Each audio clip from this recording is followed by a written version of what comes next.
শুনছেন গল্প পড়ার আসর, আপনার ভালো লাগা প্রিয় গল্পের সম্ভার। আজ শুনবেন কবিগুরু রবীন্দ্রনাথ ঠাকুরের আত্মজীবনের কিছু অংশ, ছেলেবেলা এর দ্বিতীয় পর্ব।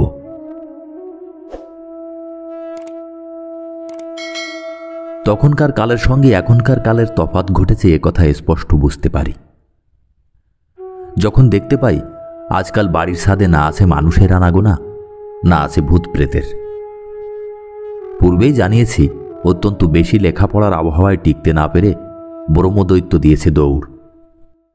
ছাদের কার্নিশে আর তার আরামের পা রাখবার গুজব উঠে গিয়ে সেখানে এঁটো আমের আঠি নিয়ে কাকেদের চলেছে ছেঁড়াছেড়ি। এদিকে মানুষের বসতি আটক পড়েছে নিচের তলার চারকোনা দেওয়ালের প্যাক বাক্সে। মনে পড়ে বাড়ির ভিতরের পাঁচিল ঘেরা ছাদ। মা বসেছেন সন্ধেবেলায় মাদুর পেতে, তার সঙ্গিনীরা চারদিকে বসে গল্প করছে। সেই গল্পে খাঁটি খবরের দরকার ছিল না, দরকার কেবল সময় কাটানো। তখনকার দিনের সময় ভর্তি করবার জন্যে নানা দামের নানা মাল মশলার বরাদ্দ ছিল না। দিন ছিল না ঠাস বুনুনি করা, ছিল বড় বড় ফাঁকওয়ালা জালের মতো। পুরুষদের মজলিসেই হোক আর মেয়েদের আসরেই হোক, গল্পগুজব হাসি তামাশা ছিল খুবই হালকা দামের। মায়ের সঙ্গিনীদের মধ্যে প্রধান ব্যক্তি ছিলেন ব্রজ আচার্যের বোন, যাকে আচার্যিনী বলে ডাকা হতো। তিনি ছিলেন এ বৈঠকে দৈনিক খবর সরবরাহ করবার কাজে। প্রায় আনতেন রাজ্যের বিদঘুটে খবর কুড়িয়ে কিংবা বানিয়ে।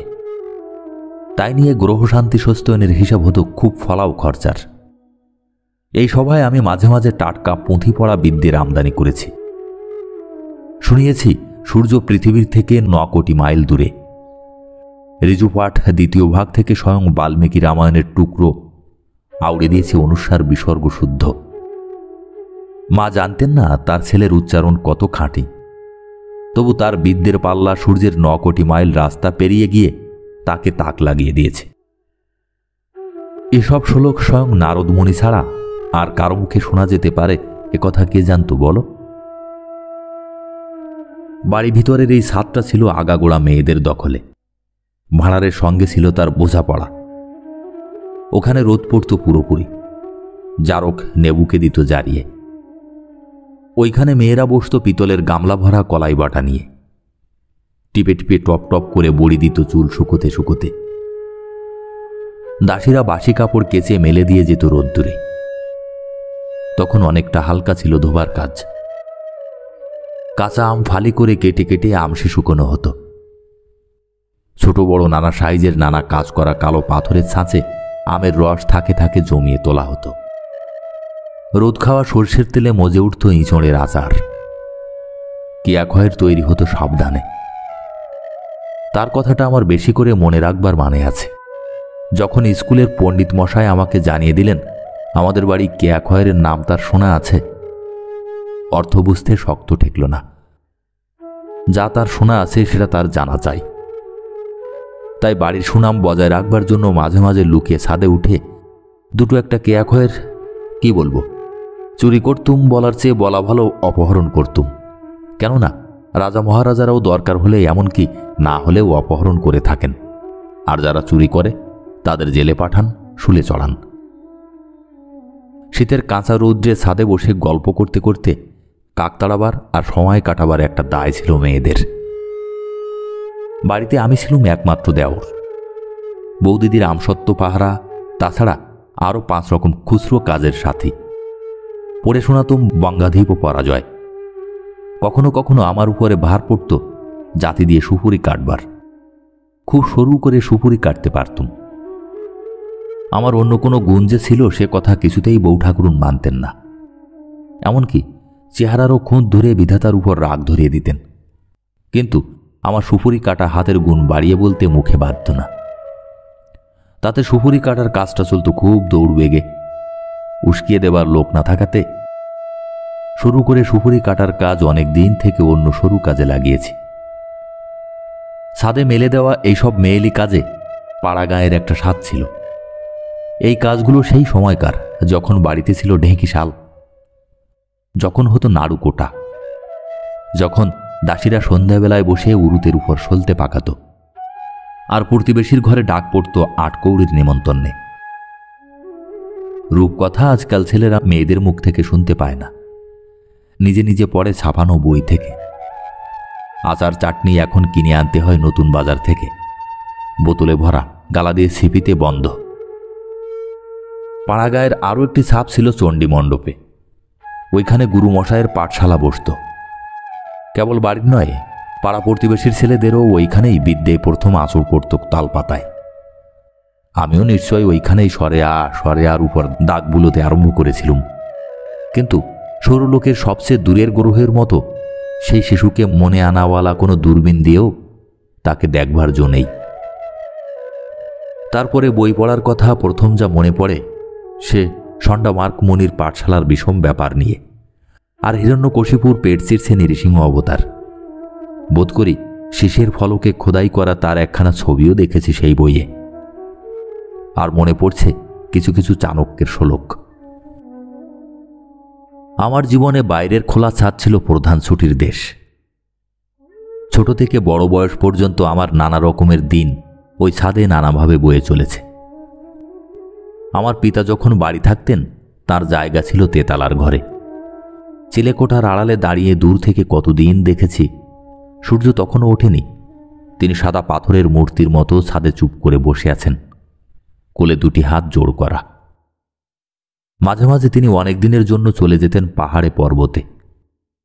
তখন ওই ছাদে যাওয়া ছিল আমার 7 সমুদ্র পারে যাওয়ার আনন্দ। চিরদিনের নিচে তলায় বারান্দায় বসে বসে রেলিংয়ের ফাঁক দিয়ে দেখে এসেছি রাস্তার লোক চলাচল, কিন্তু ওই ছাদের উপর যাওয়া, লোক বসতির পিলপে গাড়ি পেরিয়ে যাওয়া, ওখানে গেলে কলকাতার মাথার উপর দিয়ে পা ফেলে ফেলে মন চলে যায়, যেখানে আকাশের শেষ নীল মিশে গেছে পৃথিবীর শেষ সবুজে। নানা বাড়ির নানা গড়নের উঁচু নিচু ছাদ চোখে ঠেকে, মধ্যে মধ্যে দেখা যায় গাছের ঝাঁকড়া মাথা। আমি লুকিয়ে ছাদে উঠতুম প্রায় দুপুরবেলায়। বরাবর এই দুপুরবেলাটা নিয়েছে আমার মন ভুলিয়ে। ও যেন দিনের বেলাকার রাত্রির বালক সন্ন্যাসীর বিবাগী হয়ে যাওয়ার সময়। খড়খড়ির ভিতর দিয়ে হাত গলিয়ে ঘরে ছিট কিনে দিতুম খুলে। দরজার ঠিক সামনেই ছিল একটা সোফা, সেইখানে অত্যন্ত একলা হয়ে বসতুম। আমাকে পাকড়া করবার চৌকিদার যারা পেট ভরে খেয়ে তাদের ঝেমুনি এসেছে, গা মোড়া দিতে দিতে শুয়ে পড়েছে মাদুর জুড়ে। রাঙা হয়ে আসতো রোদ্দুর, চিল ডেকে যেত আকাশে, সামনের গলি দিয়ে হেঁকে যেত চুড়িওয়ালা। সেদিনকার দুপুরবেলাকার সেই চুপচাপ বেলা আজ আর নেই, আর নেই সেই চুপচাপ বেলার ফেরিওয়ালা। হঠাৎ তাদের হাঁক পৌঁছত, যেখানে বালিশের উপর খোলা চুল এলিয়ে দিয়ে শুয়ে থাকত বাড়ির বউ। দাসী ডেকে নিয়ে আসতো ভিতরে। বুড়ো চুড়িওয়ালা কচি হাত টিপে টিপে পরিয়ে দিত পছন্দ মতো বেলোয়ারি চুড়ি। সেদিনকার সেই বউ আজকের দিনে এখনও বউয়ের পদ পায়নি। 2nd ক্লাসে সে পড়া মুখস্থ করছে। আর সেই চুড়িওয়ালা হয়তো আজ সেই গলিতেই বেড়াচ্ছে রিকশো ঠেলে। ছাদটা ছিল আমাদের কেতাবে পড়া মরুভূমি, ধু ধু করছে চারদিক। গরম বাতাস হু হু করে ছুটে যাচ্ছে ধুলো উড়িয়ে। আকাশের নীল রং এসেছে ফিকে হয়ে। এই ছাদের মরুভূমিতে তখন একটা ওয়েসিস দেখা দিয়েছিল। আজকাল উপরের তলায় কলের জলের নাগাল নেই, তখন তেতালার ঘরেও তার দৌড় ছিল। লুকিয়ে ঢোকা নাবার ঘর, তাকে যেন বাংলাদেশের শিশু লিভিংস্টোন এইমাত্র খুঁজে বের করলে। কল দিতুম খুলে, ধারা জল পড়ত সকল গায়ে। বিছানার একখানা চাদর নিয়ে গা মুছে সহজ মানুষ হয়ে বসতুম। ছুটির দিনটা দেখতে দেখতে শেষের দিকে এসে পৌঁছল। নিচের দেউড়ির ঘণ্টায় বাজল 4টে। রবিবারের বিকেল বেলায় আকাশটা বিশ্রী রকমের মুখ বিগড়ে আছে, আর সে সোমবারের হাঁ করা মুখের গ্রহণ লাগানো ছায়া তাকে গিলতে শুরু করেছে। নিচে এতক্ষণে পাহারা এড়ানো ছেলের খোঁজ পড়ে গেছে। এখন জল খাবারের সময়। এইটি ছিল বর্জেশ্বরের একটা লাল চিহ্ন দেওয়া দিনের ভাগ। জলখাবারের বাজার করা ছিল তারই জিম্মায়। তখনকার দিনে দোকানিরা ঘিয়ের দামে শতকরা 30-40 টাকা হারে মুনাফা রাখত না। গন্ধে স্বাদে জলখাবার তখনও বিষিয়ে ওঠেনি। যদি জুটে যেত কচুরি সিঙাড়া, এমনকি আলুর দম সেটা মুখে পুড়তে সময় লাগতো না, কিন্তু যথাসময়ে বর্জেশ্বর যখন তার বাঁকা ঘাড় আরো বাঁকিয়ে বলতো, দেখো বাবু আজ কি এনেছি, প্রায় দেখা যেত কাগজের ঠোঙায় চিনেবাদাম ভাজা। সেটাতে আমাদের যে রুচি ছিল না তা নয়, কিন্তু ওর দরের মধ্যেই ছিল ওর আদর। কোনোদিন টু শব্দ করিনি, এমনকি যেদিন তাল পাতার ঠোঙা থেকে বেরোতো তিলে গজা, সেদিনও না। দিনের আলো আসছে ঘোলা হয়ে। মন খারাপ নিয়ে একবার ছাদটা ঘুরে আসা গেল। নিচের দিকে দেখলুম তাকিয়ে, পুকুর থেকে পাতিহাঁসগুলো উঠে গিয়েছে। লোকজনের আনাগোনা আরম্ভ হয়েছে ঘাটে। বটগাছের ছায়া পড়েছে অর্ধেক পুকুর জুড়ে। রাস্তা থেকে জুড়ি গাড়ির সহিসের হাঁক শোনা যাচ্ছে। দিনগুলো এমনি চলে যায় একটানা। দিনের মাঝখানটায় স্কুল নেয় খাবলিয়ে। সকালে বিকেলে ছিটকিয়ে পড়ে তারই বাড়তির ভাগ। ঘরে ঢুকতেই ক্লাসের বেঞ্চি টেবিলগুলো মনের মধ্যে যেন শুকনো কনুইয়ের গুঁতো মারে। রোজই তাদের একই আড়ষ্ট চেহারা। সন্ধেবেলায় ফিরে যেতুম বাড়িতে। স্কুল ঘরে তেলের বাতিটা তুলে ধরেছে পরদিনের পড়া তৈরি পথের সিগন্যাল। একদিন বাড়ির আঙিনায় আসে ভালুক নাচওয়ালা, আসে সাপুড়ে সাপ খেলাতে। একদিন আসে ভোজবাজিওয়ালা, একটু দেয় নতুন আমেজ। আমাদের চিতপুর রোডে আজ আর ওদের ডুগডুগি বাজে না। সিনেমাকে দূর থেকে সেলাম করে তারা দেশ ছেড়ে পালিয়েছে। শুকনো পাতার সঙ্গে এক জাতের ফড়িং যেমন বেমালুম রং মিলিয়ে থাকে, আমার প্রাণটা তেমনি শুকনো দিনের সঙ্গে ফ্যাকাশে হয়ে মিলিয়ে থাকত। তখন খেলা ছিল সামান্য কয়েক রকমের। ছিল মার্বেল, ছিল যাকে বলে ব্যাট বল, ক্রিকেটের অত্যন্ত দূর কুটুম্ব, আর ছিল লাটিম ঘুরানো, ঘুড়ি ওড়ানো। শহরে ছেলেদের খেলা সবই ছিল এমনি কমজোরি। মাঠ জোড়া ফুটবল খেলার লম্ফঝম্প তখনও ছিল সমুদ্র পারে।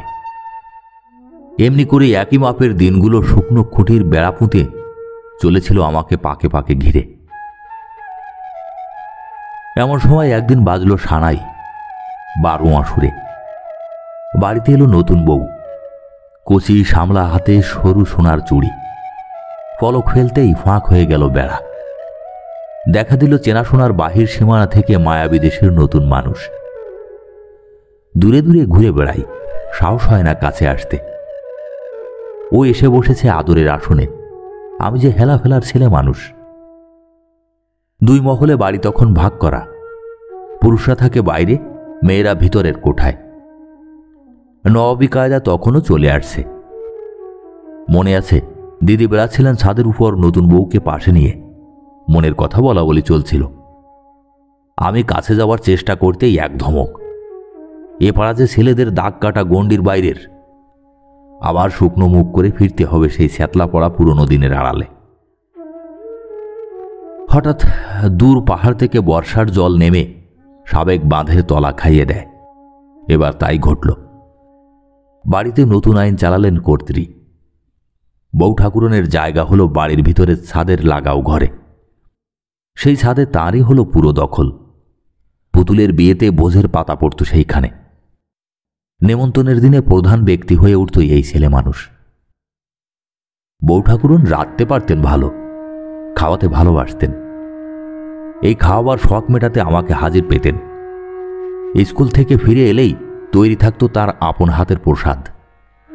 চিংড়ি মাছের চচ্চড়ির সঙ্গে পান্তা ভাত যেদিন মেখে দিতেন অল্প একটু লঙ্কার আভাস দিয়ে, সেদিন আর কথা ছিল না।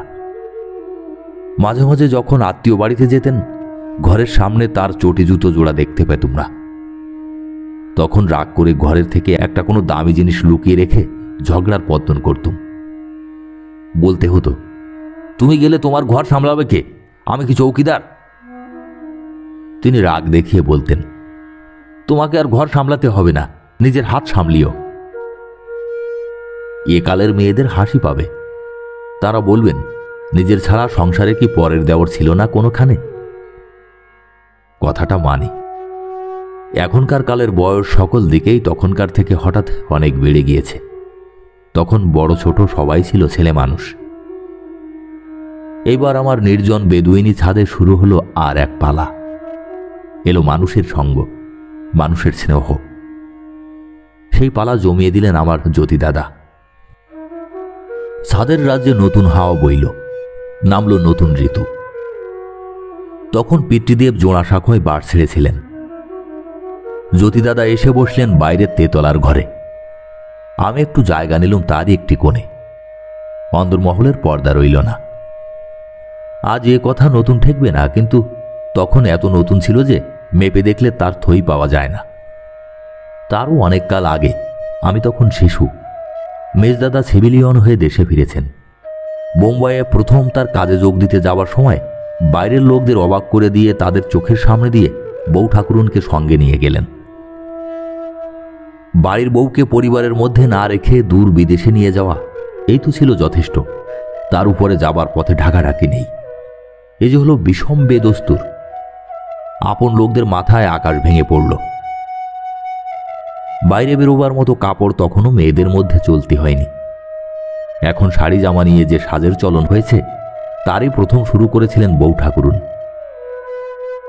বেনি দুলিয়ে তখনও ফ্রক ধরেনি ছোট মেয়েরা, অন্তত আমাদের বাড়িতে।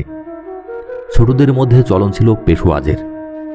বেথুন স্কুল যখন প্রথম খোলা হলো, আমার বড়দিদির ছিল অল্প বয়স।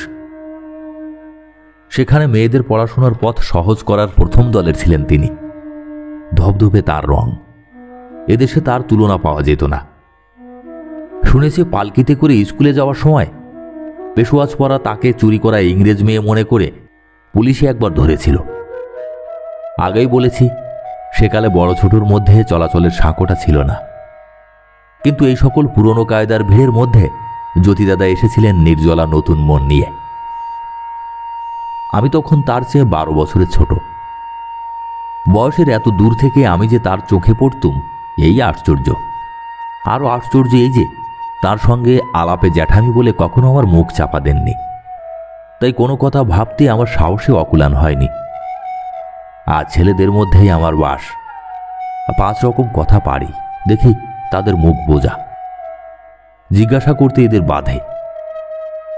বুঝতে পারি এরা সব সেই বুড়োদের কালের ছেলে, যে কালে বড়রা কইতো কথা আর ছোটরা থাকতো বোবা। জিজ্ঞাসা করবার সাহস নতুন কালের ছেলেদের, আর বুড়ো কালের ছেলেরা সবকিছু মেনে নেয় ঘাড় গুজে।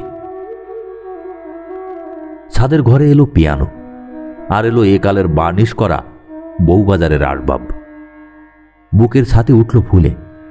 গরিবের চোখে দেখা দিল হাল আমলের সস্তা আমিরি। এইবার ছুটল আমার গানের ফোয়ারা। জ্যোতিদাদা পিয়ানোর উপর হাত চালিয়ে নতুন নতুন ভঙ্গিতে ঝমাঝম সুর তৈরি করে যেতেন, আমাকে রাখতেন পাশে।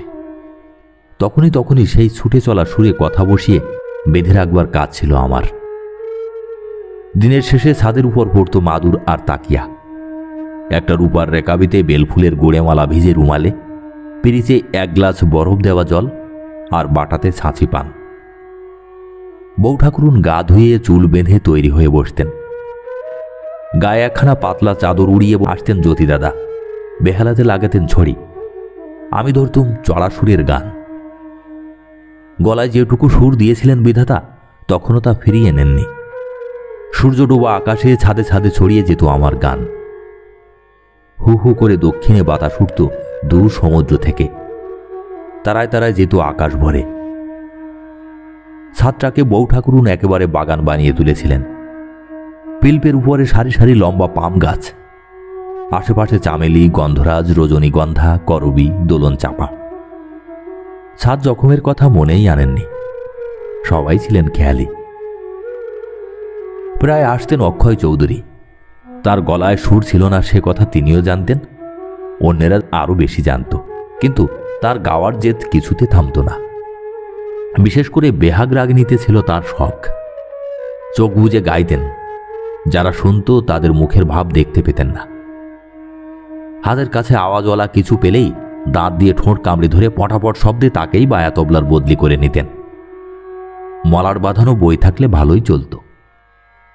ভাবে ভোর মানুষ, তার ছুটির দিনের সঙ্গে কাজের দিনের তফাৎ বোঝা যেত না। সন্ধ্যাবেলার সভা যেত ভেঙে। আমি চিরকাল ছিলাম রাত জাগিয়ে ছেলে। সকলে শুতে যেত, আমি ঘুরে ঘুরে বেড়াতুম ব্রহ্মদত্তির চেলা। সমস্ত পাড়া চুপচাপ। চাঁদনি রাতে ছাদের উপর সারি সারি গাছের ছায়া যেন স্বপ্নের আলপনা। ছাদের বাইরে শিশু গাছের মাথাটা বাতাসে দুলে উঠত, ঝিলমিল করছে পাতাগুলো। জানি নে কেন সবচেয়ে চোখে পড়ত গলির ঘুমন্ত বাড়ির ছাদের একটা ঢালু পিঠওয়ালা মেটে চিলে কোঠা। দাঁড়িয়ে দাঁড়িয়ে কিসের দিকে যেন আঙুল বাড়িয়ে রয়েছে। রাত 1টা হয়, 2টো হয়, সামনের বড় রাস্তায় রব ওঠে, বলো হরি, হরি বল। খাঁচায় পাখি পোষার শখ তখন ঘরে ঘরে ছিল। সবচেয়ে খারাপ লাগতো পাড়ায় কোনো বাড়ি থেকে পিঁজরোতে বাঁধা কোকিলের ডাক। বউ ঠাকুরুন জোগাড় করেছিলেন চীন দেশের এক শ্যামা পাখি। কাপড়ের ঢাকার ভিতর থেকে তার শীষ উঠত ফোয়ারার মতো। আর ছিল নানা জাতের পাখি, তাদের খাঁচাগুলো ঝুলত পশ্চিমের বারান্দায়। রোজ সকালে একজন পোকাওয়ালা পাখিদের খাবার জোগাত। তার ঝুলি থেকে বেরোতো ফড়িং, ছাতুখোর পাখিদের জন্য ছাতু। জ্যোতিদাদা আমার সকল তর্কের জবাব দিতেন, কিন্তু মেয়েদের কাছে এতটা আশা করা যায় না। একবার বউ ঠাকুরানের মর্জি হয়েছিল খাঁচায় কাঠবিড়ালি পোষা। আমি বলেছিলাম কাজটা অন্যায় হচ্ছে। তিনি বলেছিলেন গুরু মশাইগিরি করতে হবে না। একে ঠিক জবাব বলা চলে না, কাজেই কথা কাটাকাটির বদলে লুকিয়ে 2টি প্রাণীকে ছেড়ে দিতে হলো। তারপরেও কিছু কথা শুনেছিলুম, কোনো জবাব করিনি। আমাদের মধ্যে একটা বাঁধা ঝগড়া ছিল, কোনোদিন যার শেষ হলো না। সে কথা বলছি। উমেশ ছিল চালাক লোক। বিলিতি দর্জির দোকান থেকে যত সব ছাঁটা কাটা নানা রঙের রেশমের ফালি জলের দরে কিনে আনত। তার সঙ্গে নেটের টুকরো আর খেলো লেস মিশিয়ে মেয়েদের জামা বানানো হতো। কাগজের প্যাকেট খুলে সাবধানে মেলে ধরত মেয়েদের চোখে, বলতো এই হচ্ছে আজকের দিনের ফ্যাশন। ওই মন্ত্রটার টান মেয়েরা সামলাতে পারত না। আমাকে কি দুঃখ দিত বলতে পারিনি। বারবার অস্থির হয়ে আপত্তি জানিয়েছি। জবাবে শুনেছি জ্যাঠামি করতে হবে না। আমি বউ ঠাকুরনকে জানিয়েছি এর চেয়ে অনেক ভালো, অনেক ভদ্র সেকেলে সাদা কালো পেড়ে শাড়ি কিংবা ঢাকাই। আমি ভাবি আজকালকার জর্জের জড়ানো বৌদিদিদের রং করা পুতুল গড়া রূপ দেখে দেওরদের মুখে কি কোনো কথা সরছে না? উমেশের সেলাই করা ঢাকনি পরা বউ ঠাকুরন যে ছিলেন ভালো। চেহারার উপর এত বেশি জালিয়াতি তখন ছিল না। তর্কে বউ ঠাকুরনের কাছে বরাবর হেরেছি, কেননা তিনি তর্কের জবাব দিতেন না। আর হেরেছি দাবা খেলায়। সে খেলায় তার হাত ছিল পাকা। জ্যোতিদাদার কথা যখন উঠে পড়েছে তখন তাকে ভালো করে চিনিয়ে দিতে আরও কিছু বলার দরকার হবে। শুরু করতে হবে আর একটু আগেকার দিনে। জমিদারির কাজ দেখতে প্রায় তাকে যেতে হতো শিলাইদহে। একবার যখন সেই দরকারে বেরিয়েছিলেন আমাকেও নিয়েছিলেন সঙ্গে। তখনকার পক্ষে এটা ছিল বেদস্তুর, অর্থাৎ যাকে লোকে বলতে পারত বাড়াবাড়ি হচ্ছে। তিনি নিশ্চয় ভেবেছিলেন ঘর থেকেই এই বাইরে চলাচল একটা চলতি ক্লাসের মতো। তিনি বুঝে নিয়েছিলেন আমার ছিল আকাশে বাতাসে চড়ে বেড়ানো মন, সেখান থেকে আমি খোরাক পাই আপনা হতেই। আর কিছুকাল পরে জীবনটা যখন আরও উপরের ক্লাসে উঠেছিল আমি মানুষ হচ্ছিলুম এই শিলাইদহে। পুরনো নীলকুঠি তখনও খাড়া ছিল, পদ্মা ছিল দূরে। নিচের তলায় কাছারি, উপরের তলায় আমাদের থাকবার জায়গা। সামনে খুব মস্ত একটা ছাদ, ছাদের বাইরে বড় বড় ঝাউ গাছ। এরা একদিন নীলকর সাহেবের ব্যবসার সঙ্গে বেড়ে উঠেছিল।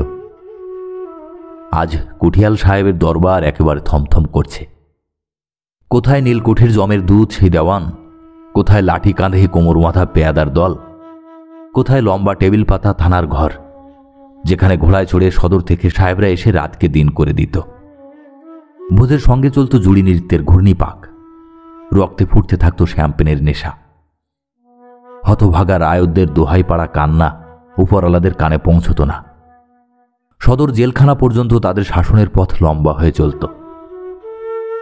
সেদিনকার আর যা কিছু সব মিথ্যে হয়ে গেছে, কেবল সত্য হয়ে আছে 2 সাহেবের 2টি গোড়। লম্বা লম্বা ঝাউ গাছগুলি দোলাদুলি করে বাতাসে।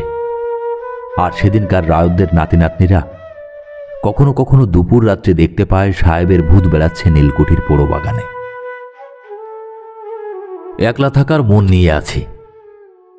ছোট্ট একটি কোণের ঘর, যত বড় ঢালা ছাদ তত বড় ফলাও আমার ছুটি। অজানা ভিন দেশের ছুটি, পুরনো দিঘির কালো জলের মতো তার থই পাওয়া যায় না। বউ কথা কও ডাকছে তো ডাকছি, উড়ো ভাবনা ভাবছি তো ভাবছি। এর সঙ্গে সঙ্গে আমার খাতা ভরে উঠতে আরম্ভ করেছে পদ্মে।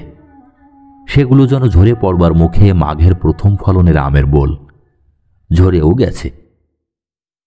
তখনকার দিনে অল্প বয়সের ছেলে, বিশেষত মেয়ে, যদি অক্ষর গুণে দুছত্র পদ্য লিখত, তাহলে দেশের সমজদাররা ভাবত এমন যেন আর হয় না, কখনো হবে না।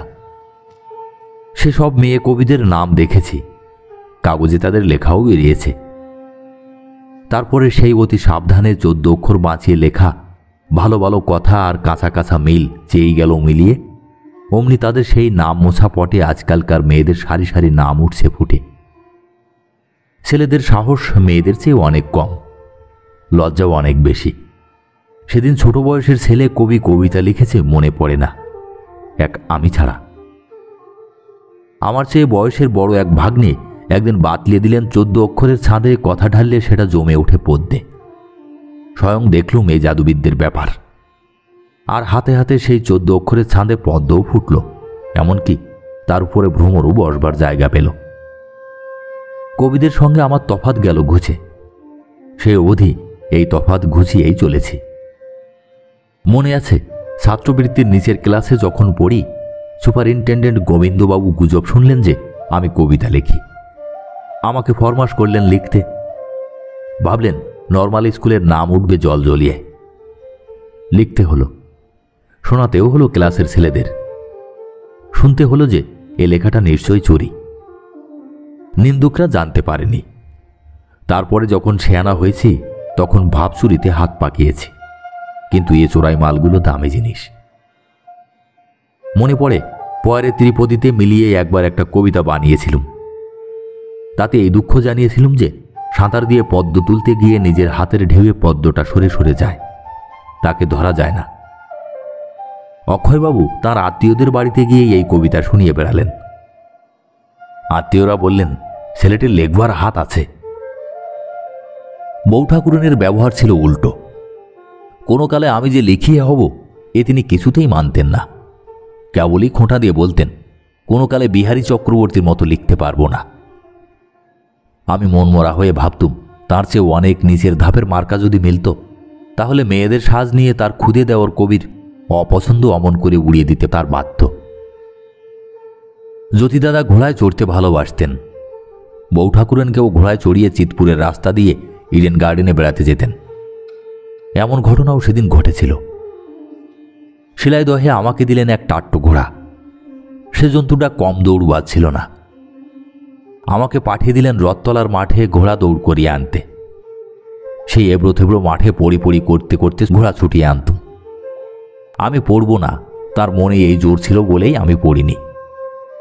কিছুকাল পরে কলকাতার রাস্তাতেও আমাকে ঘোড়ায় চড়িয়েছিলেন। সে টাট্টু নয়, বেশ মেজাজি ঘোড়া। একদিন সে আমাকে পিঠে নিয়ে দেউড়ির ভিতর দিয়ে সোজা ছুটে গিয়েছিল উঠোনে, যেখানে সে দানা খেত। পরদিন থেকে তার সঙ্গে আমার ছাড়াছাড়ি হয়ে গেল। বন্দুক ছোঁড়া জ্যোতিদাদা রপ্ত করেছিলেন, সে কথা পূর্বেই জানিয়েছি। বাঘ শিকারের ইচ্ছা ছিল তার মনে। বিশ্বনাথ শিকারী একদিন খবর দিল শিলাইদহের জঙ্গলে বাঘ এসেছে। তখনই বন্দুক বাগিয়ে তিনি তৈরি হলেন। আশ্চর্যের কথা এই, আমাকেও সঙ্গে নিলেন। একটা মুশকিল কিছু ঘটতে পারে এ যেন তার ভাবনার মধ্যেই ছিল না। ওস্তাদ শিকারী ছিল বটে বিশ্বনাথ। সে জানত মাচানের উপর থেকে শিকার করাটা মরদের কাজ নয়। বাঘকে সামনে ডাক দিয়ে লাগাতো গুলি, একবারও ফসকায়নি তার তাক। ঘন জঙ্গল, সেরকম জঙ্গলের ছায়াতে আলোতে বাঘ চোখেই পড়তে চায় না। একটা মোটা বাঁশ গাছের গায়ে কঞ্চি কেটে কেটে মইয়ের মতো বানানো হয়েছে। জ্যোতিদাদা উঠলেন বন্দুক হাতে। আমার পায়ে জুতোও নেই। বাঘটা তাড়া করলে তাকে যে জুতো পেটা করব তারও উপায় ছিল না। বিশ্বনাথ ইশারা করলে জ্যোতিদাদা অনেকক্ষণ দেখতেই পান না। তাকিয়ে তাকিয়ে শেষকালে ঝোপের মধ্যে বাঘের গায়ের একটা দাগ তার চশমা পরা চোখে পড়ল। মারলেন গুলি। দৈবাত লাগলো সেটা তার শির দাঁড়ায়। সে আর উঠতে পারল না। কাঠকুটো যা সামনে পায় কামড়ে ধরে লেজ আছড়িয়ে ভীষণ গর্জাতে লাগলো। ভেবে দেখলে মনে সন্দেহ লাগে, অতক্ষণ ধরে বাঘটা মরবার জন্য সবুর করেছিল সেটা ওদের মেজাজে নেই বলেই জানি। তাকে আগের রাত্রে তার খাবারের সঙ্গে ফিকির করে আফিম লাগায়নি তো? এত ঘুম কেন? আরও একবার বাঘ এসেছিল শিলাইদহের জঙ্গলে। আমরা দুই ভাই যাত্রা করলাম তার খোঁজে, হাতির পিঠে চড়ে। আখের ক্ষেত থেকে পটপট করে আখ উপড়িয়ে চিবোতে চিবোতে পিঠে ভূমিকম্প লাগিয়ে চলল হাতি ভারিক্কি চালে। সামনে এসে পড়ল বন। হাঁটু দিয়ে চেপে সুঁড় দিয়ে টেনে গাছগুলোকে পেড়ে ফেলতে লাগলো মাটিতে। তার আগেই বিশ্বনাথের ভাই চামড়ুর কাছ থেকে গল্প শুনেছিলুম, সর্বনেশে ব্যাপার হয় যখন বাঘ লাফ দিয়ে হাতির পিঠে চড়ে থাবা বসিয়ে ধরে। তখন হাতি গা গা শব্দে ছুটতে থাকে বন জঙ্গলের ভিতর দিয়ে। পিঠে যারা থাকে গুড়ির ধাক্কায় তাদের হাত পা মাথার হিসেব পাওয়া যায় না। সেদিন হাতির উপর চড়ে বসে শেষ পর্যন্ত মনের মধ্যে ছিল ওই হাড়গোড় ভাঙার ছবিটা। ভয় করাটা চেপে রাখলুম লজ্জায়।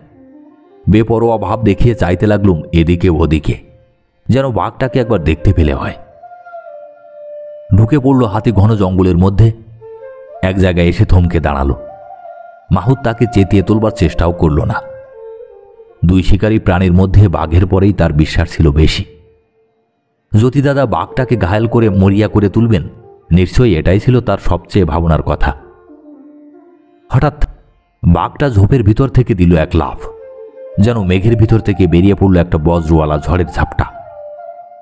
আমাদের বিড়াল কুকুর শেয়াল দেখা নজর, এই যে ঘাড়ে গর্দানে একটা একরাশ মুরুদ, অথচ তার ভার নেই যেন। খোলা মাঠের ভিতর দিয়ে দুপুরবেলার রোদ্রে চলল সে দৌড়ে। কি সুন্দর সহজ চলনের বেগ। মাঠে ফসল ছিল না, ছুটন্ত বাঘকে ভরপুর করে দেখবার জায়গায় এই বটে সেই রৌদ্র ঢালা হলদে রঙের প্রকাণ্ড মাঠ। একটা কথা বাকি আছে, শুনতে মজা লাগতে পারে। শিলাইদহে মালি ফুল তুলে এনে ফুলদানিতে সাজিয়ে দিত। আমার মাথায় খেয়াল গেল ফুলের রঙিন রস দিয়ে কবিতা লিখতে। টিপে টিপে যে রসটুকু পাওয়া যায় সে কলমের মুখে উঠতে চায় না। ভাবতে লাগলুম একটা কল তৈরি করা চাই।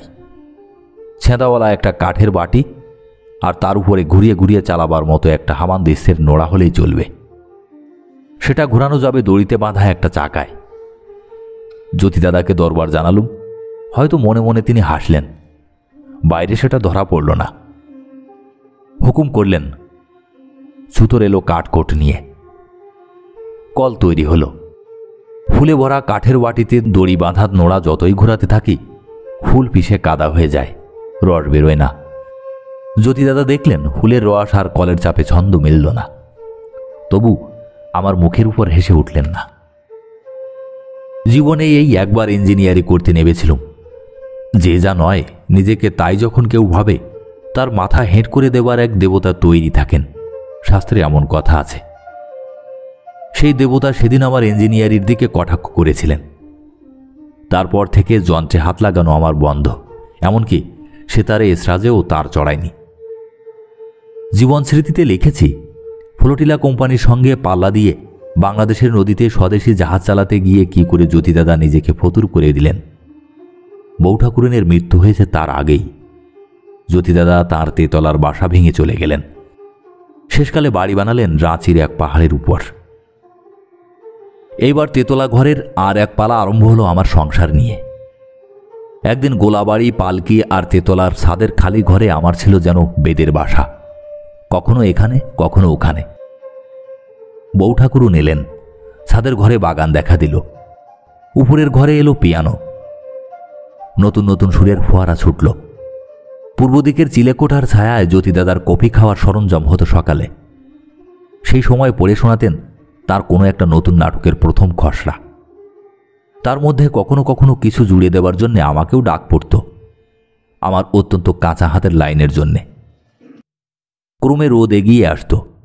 কাকগুলো ডাকাডাকি করত উপরের ছাদে বসে রুটির টুকরোর পরে লক্ষ্য করে। 10টা বাজলে ছায়া যেত ক্ষয়ে, 7টা উঠত তেতে। দুপুরবেলায় জ্যোতিদাদা যেতেন নিচের তলায় কাছারিতে। বউ ঠাকুরুন ফলের খোসা ছাড়িয়ে কেটে কেটে যত্ন করে রূপোর রেকাবিতে সাজিয়ে দিতেন। নিজের হাতের মিষ্টান্ন কিছু কিছু থাকত তার সঙ্গে, আর তার উপরে ছড়ানো হতো গোলাপের পাপড়ি। গ্লাসে থাকত ডাবের জল কিংবা ফলের রস কিংবা কচি তালশাঁস বরফে ঠান্ডা করা। সমস্তটার উপর একটা ফুল কাটা রেশমের রুমাল ঢেকে মোরাদাবাদী খুঞ্চেতে করে জলখাবার বেলা 1টা-2টোর সময় রওনা করে দিতেন কাছারিতে। তখন বঙ্গদর্শনের ধুম লেগেছে।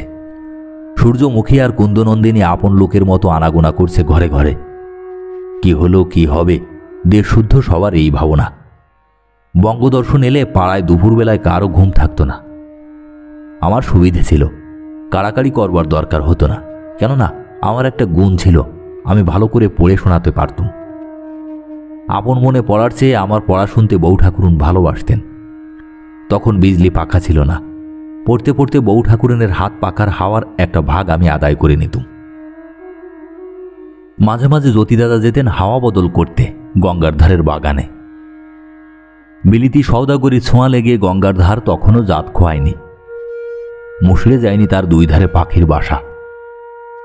আকাশের আলোয় লোহার কলের সুরগুলো ফুঁসে দেয়নি কালো নিঃশ্বাস। গঙ্গার ধারের প্রথম যে বাসা আমার মনে পড়ে, ছোট সে দোতলা বাড়ি। নতুন বর্ষা নেমেছে, মেঘের ছায়া ভেসে চলেছে স্রোতের উপর ঢেউ খেলিয়ে। মেঘের ছায়া কালো হয়ে ঘনিয়ে রয়েছে ওপারে বনের মাথায়। অনেকবার এই রকম দিনে গান তৈরি করেছি, সেদিন তা হলো না। বিদ্যাপতির পথটি জেগে উঠল আমার মনে। এ ভরা বাদর, মাহ ভাদর, শূন্য মন্দির মোর। নিজের সুর দিয়ে ঢালাই করে রাগিনীর ছাপ মেরে তাকে নিজের করে নিলুম। গঙ্গার ধারে সেই সুর দিয়ে মিনে করা এই বাদল দিন আজও রয়ে গেছে আমার বর্ষা গানের সিন্ধুকটাতে।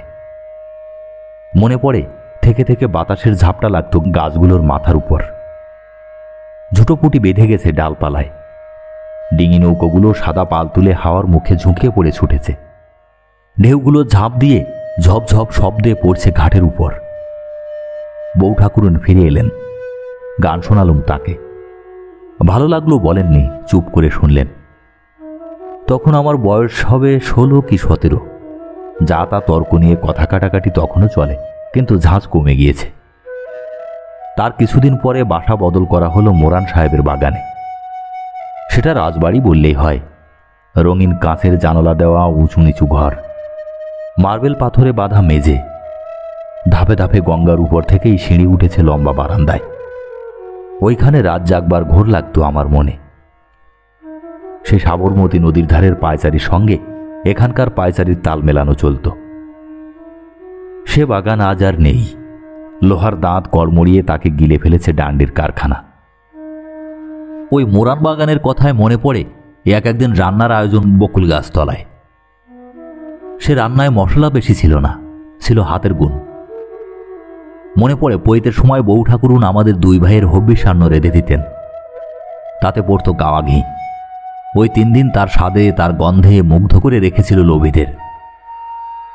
আমার একটা বড় মুশকিল ছিল, শরীরটাকে সহজে রোগে ধরত না। বাড়ির আর যে সব ছেলে রোগে পড়তে জানত, তারা পেত তার হাতের সেবা। তারা শুধু যে তার সেবা পেত তা নয়, তার সময় জুড়ে বসত। আমার ভাগ যেত কমে। সেদিনকার সেই তেতালার দিন মিলিয়ে গেল তাকে সঙ্গে নিয়ে। তারপরে আমার এলো তেতালার বসতি। আগেকার সঙ্গে এর ঠিক জোর লাগানো চলে না। ঘুরতে ঘুরতে এসে পড়েছি যৌবনের সদর দরজায়। আবার ফিরতে হলো সেই ছেলেবেলার সীমানার দিকে।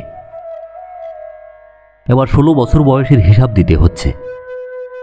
তার আরম্ভের মুখেই দেখা দিয়েছে ভারতী। আজকাল দেশে চারদিকেই ফুটে ফুটে উঠছে কাগজ বের করবার টকবগানি। বুঝতে পারি সে নেশার জোর। যখন ফিরে তাকাই সেদিনকার খেপামির দিকে। আমার মতো ছেলে, যার না ছিল বিদ্যে, না ছিল সাধ্যি, সেও সেই বৈঠকে জায়গা জুড়ে বসল, অথচ সেটা কারো নজরে পড়ল না। এর থেকে জানা যায় চারদিকে ছেলে মানুষই হাওয়ার যেন ঘুর লেগেছিল। দেশে একমাত্র কাঁচা হাতের কাগজ তখন দেখা দিয়েছিল বঙ্গদর্শন। আমাদের এ ছিল কাঁচা পাকা। বড়দাদা যা লিখতেন তার লেখাও যেমন শক্ত, বোঝাও তেমনি।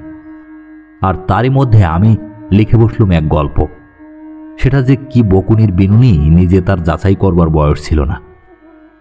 বুঝে দেখবার চোখ যেন অন্যদেরও তেমন করে খোলেনি। এইখানে বড়দাদার কথাটা বলে নেওয়ার সময় এলো। জ্যোতিদাদার আসর ছিল তেতালার ঘরে, আর বড়দাদার ছিল আমাদের দক্ষিণের বারান্দায়। এক সময় তিনি ডুবেছিলেন আপন মনে ভারী ভারী তত্ত্ব কথা নিয়ে। সে ছিল আমাদের নাগালের বাইরে। যা লিখতেন, যা ভাবতেন, তা শোনবার লোক ছিল কম। যদি কেউ রাজি হয়ে ধরা দিত, তাকে উনি ছাড়তে চাইতেন না, কিংবা সেও ওকে ছাড়ত না। ওর উপর যা দাবি করত সে কেবল তত্ত্বকথা শোনা নিয়ে নয়। একটি সঙ্গী বড়দাদার জুটে ছিল, তার নাম জানি নে, তাকে সবাই ডাকত ফেলো জফার বলে। অন্য দাদারা তাকে নিয়ে হাসাহাসি করতেন, কেবল তার মটন চপের পরে লোভ নিয়ে নয়, দিনের পর দিন তার নানা রকমের জরুরি দরকার নিয়ে।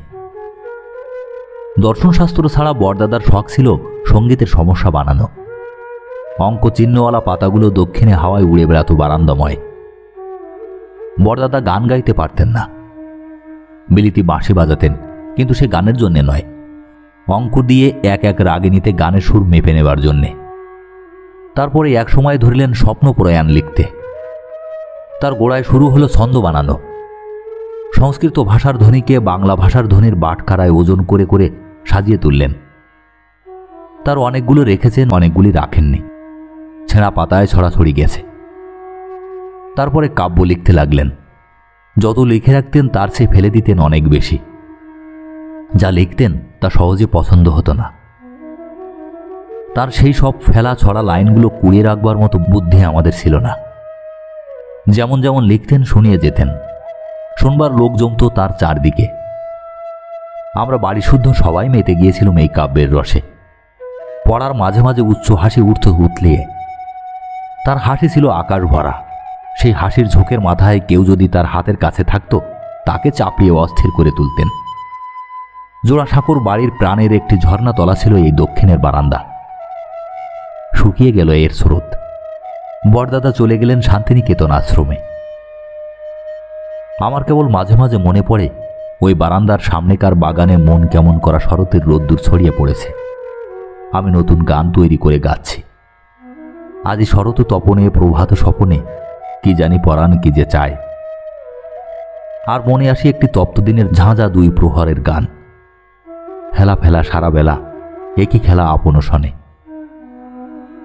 বড়দাদার আর একটি অভ্যাস ছিল চোখে পড়বার মতো। সে তার সাঁতার কাটা। পুকুরে নেমে কিছু না হবে তো 50 বার এপার ওপার করতেন।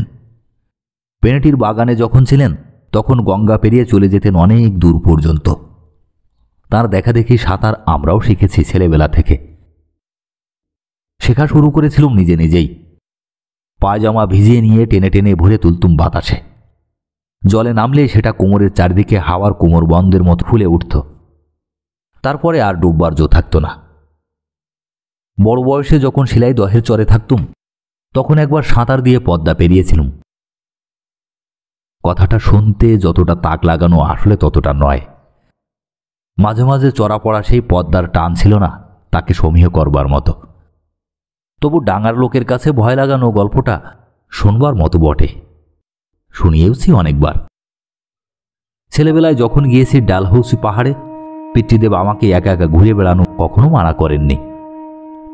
পায়ে চলা রাস্তায় আমি ফলাওয়ালা লাঠি হাতে এক পাহাড় থেকে আর এক পাহাড়ে উঠে যেতুম। তার সকলের চেয়ে মজা ছিল মনে মনে ভয় বানিয়ে তোলা। একদিন ওতরাই পথে যেতে যেতে পা পড়েছিল গাছের তলায় রাস করা শুকনো পাতার উপর। পা একটু হড়কে যেতেই লাঠি দিয়ে ঠেকিয়ে দিলুম, কিন্তু না ঠেকাতেও তো পারতুম। ডালু পাহাড়ে গড়াতে গড়াতে অনেক দূর নিচে ঝর্নার মধ্যে পড়তে কতক্ষণ লাগত। কি যে হতে পারত সেটা এতখানি করে মার কাছে বলেছি। তাছাড়া ঘন পাইনের বনে বেড়াতে বেড়াতে হঠাৎ ভালুকের সঙ্গে দেখা হলেও হতে পারত। এও একটা শোনবার মতো জিনিস ছিল বটে। ঘটবার মতো কিছুই ঘটেনি, কাজেই অঘটন সব জমিয়েছিল মনে। আমার সাঁতার দিয়ে পদ্মা পার হওয়ার গল্পও এ গল্পের থেকে খুব বেশি তফাৎ নয়। 17 বছরে পড়লুম যখন, ভারতীর সম্পাদকী বৈঠক থেকে আমাকে সরে যেতে হলো। এই সময় আমার বিলেত যাওয়া ঠিক হয়েছে। আর সেই সঙ্গে পরামর্শ হলো জাহাজে চড়বার আগে মেজদাদার সঙ্গে গিয়ে আমাকে বিলিতি চাল চলনের গোড়াপত্তন করে নিতে হবে। তিনি তখন জজিউতি করছেন আমেদাবাদে। বউ ঠাকুরুন আর তার ছেলে মেয়ে আছেন ইংল্যান্ডে। ফরল নিয়ে মেজদাদা তাদের সঙ্গে যোগ দেবেন এই অপেক্ষায়। শিকড় শুদ্ধ আমাকে উপড়ে নিয়ে আসা হলো এক ক্ষেত থেকে আর এক ক্ষেতে। নতুন আবহাওয়ার সঙ্গে বোঝাপড়া শুরু হলো। গোড়াতে সপ্তাহতেই খটকা দিতে লাগলো লজ্জা। নতুন লোকের সঙ্গে আলাপে নিজের মান রক্ষা করব কি করে, এই ছিল ভাবনা। যে অচেনা সংসারের সঙ্গে মাখামাখিও সহজ ছিল না, আর পথ ছিল না যাকে এড়িয়ে যাওয়ার। আমার মতো ছেলের মন সেখানে কেবলই হোঁচট খেয়ে মরত। আমেদাবাদে একটা পুরনো ইতিহাসের ছবির মধ্যে আমার মন উড়ে বেড়াতে লাগলো। জজের বাসা ছিল শাহিবাগে, বাদশাহী আমলের রাজবাড়িতে। দিনের বেলায় মেজদাদা চলে যেতেন কাজে। বড় বড় ফাঁকা ঘর হা হা করছে। সমস্ত দিন ভূতে পাওয়ার মতো ঘুরে বেড়াচ্ছি। সামনে প্রকাণ্ড চাতাল। সেখান থেকে দেখা যেত সাবরমতী নদী হাঁটু জল লুটিয়ে নিয়ে এঁকে বেঁকে চলেছে বালির মধ্যে।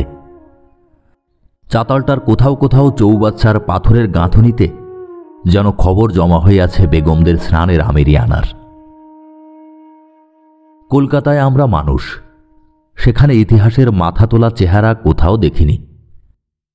আমাদের চাহনি খুব কাছের দিকের বেঁটে সময়টাতে বাঁধা। আমেদাবাদে এসে এই প্রথম দেখলুম চলতি ইতিহাস থেমে গিয়েছে। দেখা যাচ্ছে তার পিছনে ফেরা বড় ঘরোয়ানা। তার সাবেক দিনগুলো যেন যক্ষের ধনের মতো মাটির নিচে পোঁতা। আমার মনের মধ্যে প্রথম আভাস দিয়েছিল ক্ষুধিত পাষাণের গল্পের। সে আজ কত শত বৎসরের কথা। নহবতখানায় বাজছে রোশন চৌকি দিনে রাত্রে অষ্টপ্রহরের রাগিনীতে। রাস্তায় তালে তালে ঘোড়ার খুরের শব্দ উঠছে। ঘোড়সওয়ার তুর্কি ফৌজের চলছে কুচকাওয়াজ। তাদের বর্ষার ফলায় রোদ উঠছে ঝকঝকিয়ে। বাদশাহী দরবারে চারিদিকে চলেছে সর্বনেশে কানাকনি ফুসফাস। অন্দরমহলে খোলা তলোয়ার হাতে হাফসি খুজারা পাহারা দিচ্ছে। বেগমদের হামামে ছুটছে গোলাপ জলের ফোয়ারা। উঠছে বাজুবন্ধ কাঁকুনের ঝনঝনি।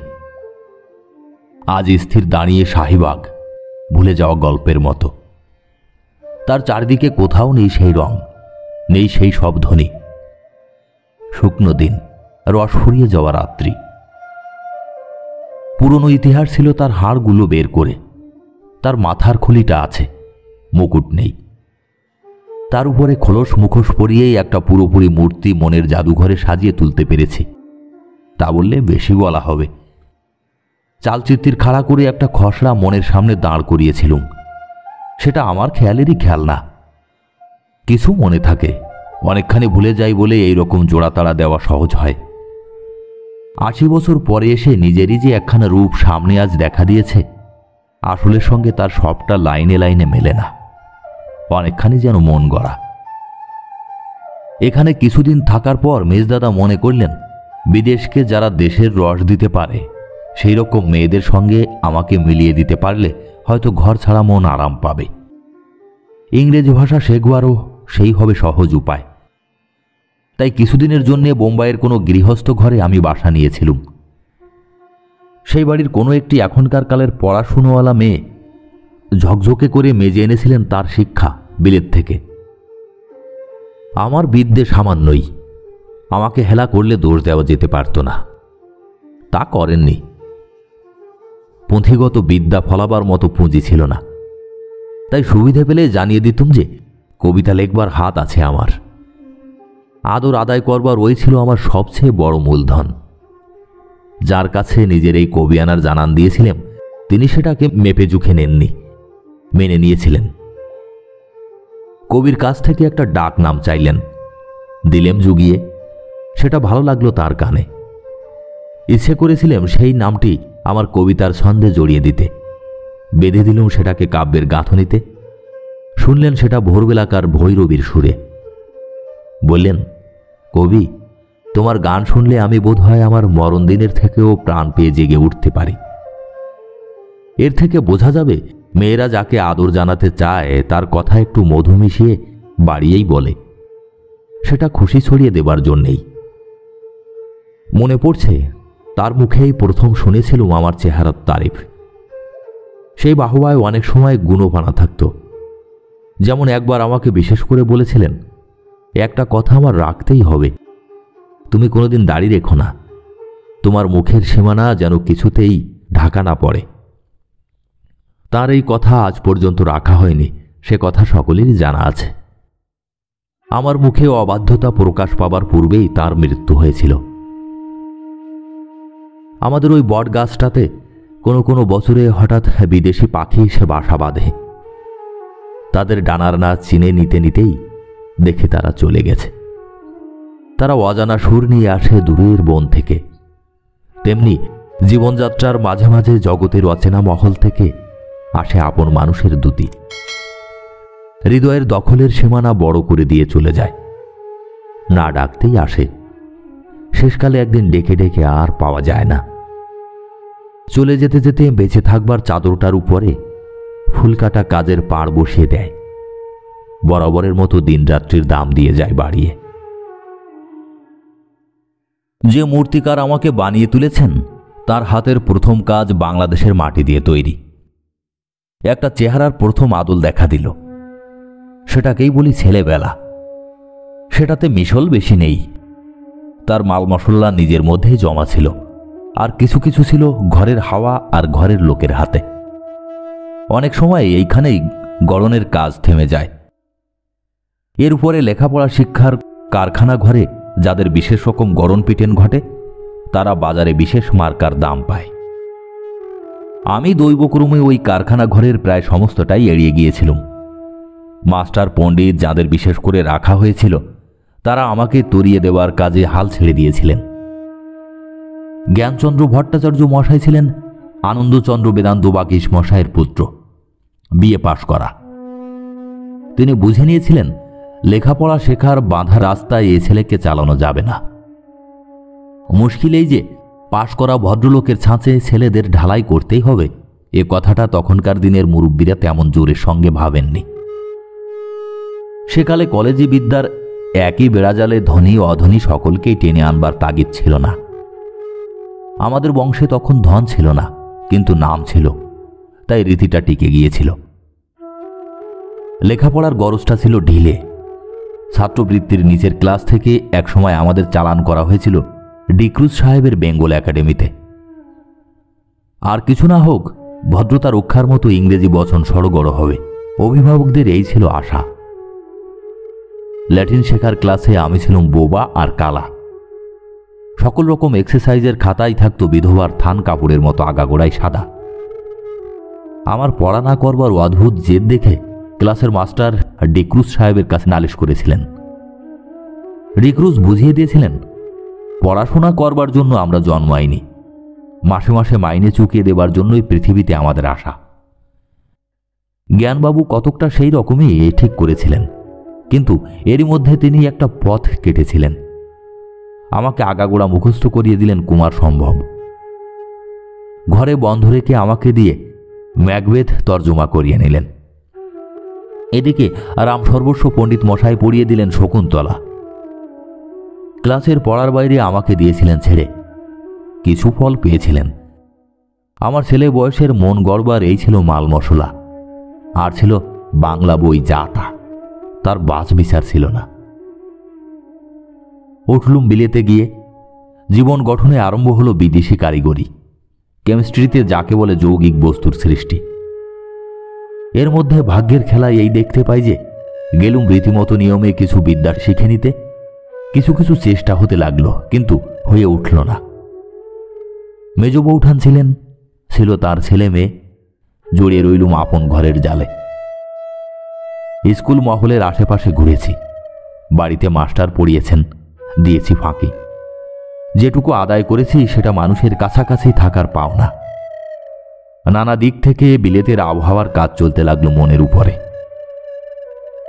পালিত সাহেব আমাকে ছাড়িয়ে নিলেন ঘরের বাঁধন থেকে।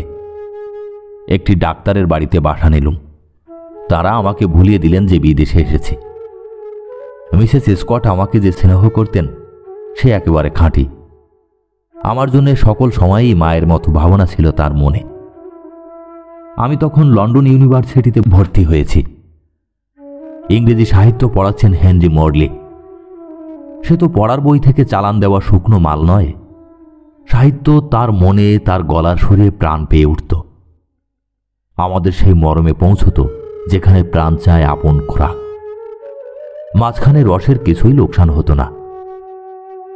বাড়িতে এসে ক্লারেন্ডন প্রেসের বইগুলি থেকে পড়বার বিষয় উল্টে পাল্টে বুঝে নিতুম, অর্থাৎ নিজের মাস্টারি করার কাজটা নিজেই নিয়েছিলুম। নাহক থেকে থেকে মিসেস স্কট মনে করতেন আমার মুখ শুকিয়ে যাচ্ছে। ব্যস্ত হয়ে উঠতেন। তিনি জানতেন না ছেলেবেলা থেকে আমার শরীরে ব্যায়াম হবার গেট বন্ধ। প্রতিদিন ভোরবেলায় বরফ গলা জলে স্নান করেছি। তখনকার ডাক্তারি মতে এরকম অনিয়মে বেঁচে থাকাটা যেন শাস্ত্র ডিঙিয়ে চলা। আমি ইউনিভার্সিটিতে পড়তে পেরেছিলাম 3 মাস মাত্র, কিন্তু আমার বিদেশের শিক্ষা প্রায় সমস্তটাই মানুষের ছোঁয়া লেগে। আমাদের কারিগর সুযোগ পেলেই তার রচনায় মিলিয়ে দেন নূতন নূতন মাল মশলা। 3 মাসে ইংরেজের হৃদয়ের কাছাকাছি থেকে সেই মিশলটি ঘটেছিল। আমার উপরে ভার পড়েছিল রোজ সন্ধেবেলায় রাত 11টা পর্যন্ত পালা করে কাব্য, নাটক, ইতিহাস পড়ে শোনানো। ওই অল্প সময়ের মধ্যেও অনেক পড়া হয়ে গেছে। সেই পড়া ক্লাসের পড়া নয়, সাহিত্যের সঙ্গে মানুষের মনের মিলন। বিলেতে গেলাম, ব্যারিস্টার হয়নি। জীবনের গোলাকার কাঠামোটাকে নাড়া দেওয়ার মতো ধাক্কা পাইনি। নিজের মধ্যে নিয়েছি পূর্ব পশ্চিমের হাত মেলানো। আমার নামটার মানে পেয়েছি প্রাণের মধ্যে।